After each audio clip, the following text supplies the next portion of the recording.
Picture this, it's 2007. One company controls over 40% of the entire global mobile phone market. 40%. Their phones are everywhere, in boardrooms, in backpacks, in the hands of a billion people. They're the most trusted name in mobile. They have the engineering talent, the manufacturing scale, the brand loyalty, and the cash.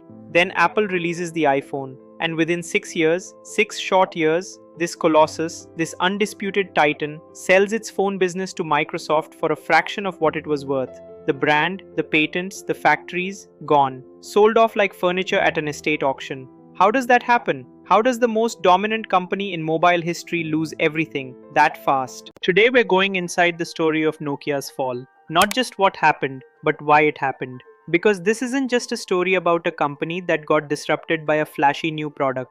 This is a story about culture, about operating systems, about platforms, and about a series of decisions that, in hindsight, look almost incomprehensibly wrong. Let's go. To understand how Nokia fell, you first have to understand how staggeringly dominant they were.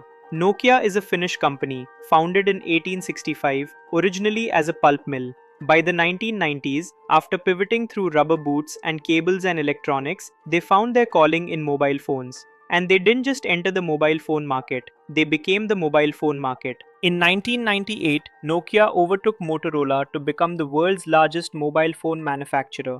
By the mid 2000s, their global market share hovered between 35 and 40%.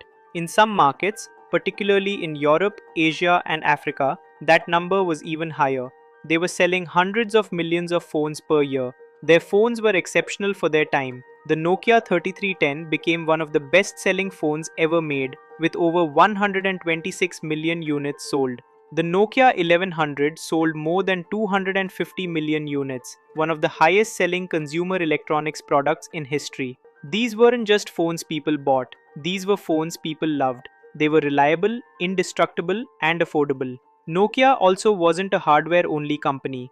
They understood software mattered. In 2000, they released the Nokia 9210 communicator, a device with a full-color screen and a real operating system. They were experimenting with smartphones before most people knew the word. And here's something that often gets lost in the retelling. Nokia actually saw the smartphone future coming. They had internal research, concept devices, and prototypes in the early 2000s that looked remarkably like what the iPhone would eventually become. They knew. So what went wrong?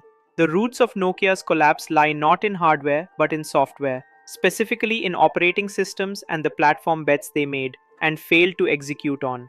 Nokia's primary smartphone operating system was called Symbian. In the late 1990s and early 2000s, Symbian was actually quite impressive.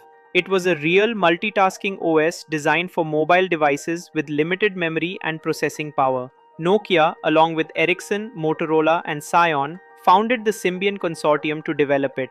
Later, Nokia took full control. At its peak, Symbian ran on over 100 million devices. It was the dominant smartphone platform in the world before Android or iOS existed. But here's the problem. Symbian was built for a different era. It was designed for phones with physical keypads, tiny screens, and very limited memory. Its architecture made certain things, like touchscreens, app development, and internet browsing, extraordinarily difficult to implement well. The codebase was notoriously complex. Developers hated working with it. Writing an app for Symbian required using a programming language called C++ with Symbian-specific extensions that were painful and counterintuitive. When the iPhone launched in January 2007, it didn't just have a better touchscreen interface, it had a platform that developers wanted to build on. Then in 2008, Google launched the Android platform, open source, easy to develop for, free for manufacturers to use. Nokia was now sandwiched between two modern developer-friendly platforms, and they were sitting on an aging developer-hostile one. What did they do? They tried to fix Symbian. They poured resources into updating it, modernizing it, making it touch-friendly. But it was like trying to renovate a house by changing the wallpaper while the foundation was crumbling. The architecture was the problem, and you can't patch your way out of an architecture problem. Between 2007 and 2011, Nokia released version after version of Symbian, including Symbian 3 and Symbian Anna and Symbian Belle. Each one was better than the last. Each one still wasn't good enough. The App Store launched in July 2008 and changed everything. Suddenly, the ecosystem mattered as much as the device. Developers flocked to iOS because the tools were excellent and the money was there. Then they flocked to Android because the market share was growing. Nokia's OV Store, their app marketplace, launched in 2009 to weak adoption and persistent reliability problems. The app gap widened every quarter. Here's where things get genuinely painful, because Nokia had a real shot at a different future, and they blew it. Internally, Nokia had been working on a Linux-based operating system called Maemo since the mid-2000s. Maemo was designed for internet tablets initially, but it was a modern, open, developer-friendly platform with enormous potential. In 2009, they released the Nokia N900, a device running Maemo 5. Tech enthusiasts went wild for it. It was genuinely ahead of its time. A full Linux terminal in your pocket, excellent browser, powerful hardware.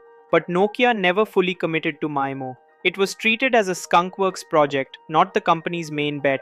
The internal politics between the Symbian teams and the Maemo teams were toxic. Symbian was the cash cow, and the people running it had enormous institutional power. Maemo was the scrappy upstart that kept getting starved of resources. Then in 2010, Nokia partnered with Intel, who had their own mobile Linux initiative called Moblin, to merge the two into a new platform called MeeGo. On paper, this was exciting. Two major companies pooling resources to build a modern, open, Linux-based mobile platform, a real alternative to iOS and Android. MeeGo actually produced one remarkable device, the Nokia N9, released in 2011. It was stunning. A polycarbonate unibody design with a gorgeous curved screen, a swipe-based interface that felt natural and fluid, and genuine potential as a platform foundation. Reviewers loved it. Users who got their hands on it loved it.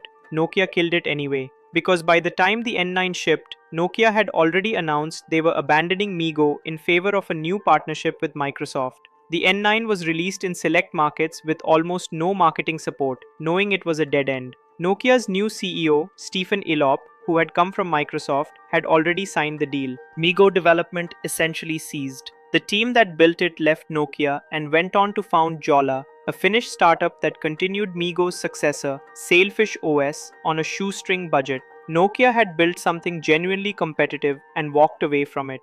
In February 2011, Stephen Elop sent an internal memo to Nokia employees that leaked almost immediately and became one of the most famous corporate documents in business history. He described Nokia's situation using a metaphor: a man on an oil platform that has caught fire. The man's choice is to either stay on the platform and burn or jump into the freezing North Sea water below. It seems like certain death either way, but jumping into the water gives him a chance. Elop argued Nokia was standing on a burning platform, caught between Apple's superior ecosystem above and Android's volume below, with an aging OS and a shrinking window of opportunity. And when the Lumia phones arrived, Windows Phone had its own problems. The app gap was even worse than Symbian's. Key apps, Instagram, Snapchat, major banking apps, either never came to Windows Phone or arrived years late, gimped and half-supported. Microsoft's mobile platform never achieved the critical mass needed to attract developers, and without developers, users didn't come, and without users, developers didn't come. A vicious circle.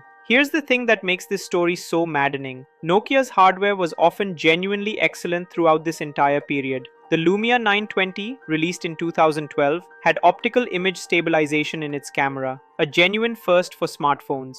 The photos it took in low light were dramatically better than competitors.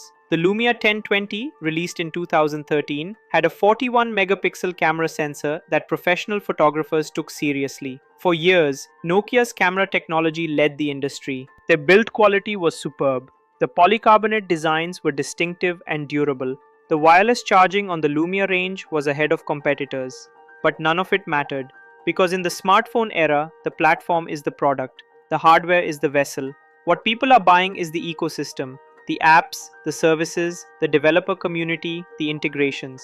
You can have the best camera in the world on a phone where Instagram doesn't work properly and the camera advantage evaporates. Nokia understood phones. They did not fully grasp or could not execute on the reality that after 2007, smartphones were platforms, not products. The game had fundamentally changed, and the levers of competition had shifted from hardware and manufacturing excellence to software ecosystems and developer relations. To understand why Nokia's strategic failures happened, you have to understand the internal culture that produced them. A fascinating academic study published in 2015 by researchers from INSEAD and Aalto University, based on interviews with over 70 Nokia managers and employees, revealed something striking. Nokia's middle management culture was deeply risk-averse and hierarchically paralyzed. Senior executives created an atmosphere where delivering bad news was dangerous for your career. Middle managers systematically filtered and softened negative information as it moved up the chain. When engineers raised concerns about Symbion's fundamental architectural limitations, those concerns were diluted by the time they reached decision makers. Meanwhile, the engineering teams working on new platforms were chronically underfunded and politically isolated. The people who controlled resources were the people whose careers were built on Symbian. They had every incentive to protect it and every ability to starve the alternatives. Nokia also suffered from what researchers called technological hubris, a deep, proud belief that their engineering excellence would ultimately win out. They had always been the best at making phones. Why would software be different? This same study found that Nokia's board and senior leadership were aware of the iPhone threat almost immediately and were genuinely alarmed. But that alarm did not translate into decisive action. Decisions were delayed, compromised, or reversed. Internal feuding between product lines consumed energy that should have been directed outward. In September 2013, Microsoft announced it would acquire Nokia's devices and services division for approximately $7.2 billion. It was a stunning number in its smallness. At Nokia's peak, the company had been worth over 110 billion euros. Stephen Elop returned to Microsoft as part of the deal. The Nokia brand was licensed but not purchased. Nokia retained its patents and the Nokia name, and the phone business became Microsoft Mobile. Microsoft's experiment with Nokia's hardware lasted barely 2 years. In 2015, Microsoft wrote down $7.6 billion related to the acquisition, essentially the entire purchase price, and began laying off tens of thousands of employees who had joined from Nokia. The Lumia brand quietly faded. Windows Phone was officially discontinued in 2017. The Nokia phone brand was eventually licensed to a Finnish company called HMD Global, which began producing Android phones under the Nokia name starting in 2017. These phones are decent mid-range Android devices. They sell in modest volumes. They are not significant players in the premium smartphone market. They are a brand licensing exercise, not a technological force. So what do we take from this? Nokia's story is often told as a cautionary tale about disruption, as if Apple simply came along with a better product and Nokia didn't react fast enough. But that version undersells the real lesson. Nokia failed because of a cascade of platform decisions. They built an OS, Symbian, that was architecturally unsuited for the touchscreen internet era. They had a genuinely modern alternative, Memo and then Migo, but could never commit to it decisively because internal politics favored the incumbent. They chose Windows Phone as a lifeboat at exactly the moment they needed a platform with traction, and Windows Phone never achieved it. At every key junction, Nokia chose the path that felt safer, incrementally improving what existed rather than cannibalizing their own business to build the future. And each safe choice made the eventual fall harder. The hardware was fine, the hardware was often excellent. The hardware never saved them because the platform determined the outcome. If you're running a technology company today, that's the lesson to tattoo on the inside of your eyelids. In a platform world, your hardware is only as valuable as the ecosystem around it.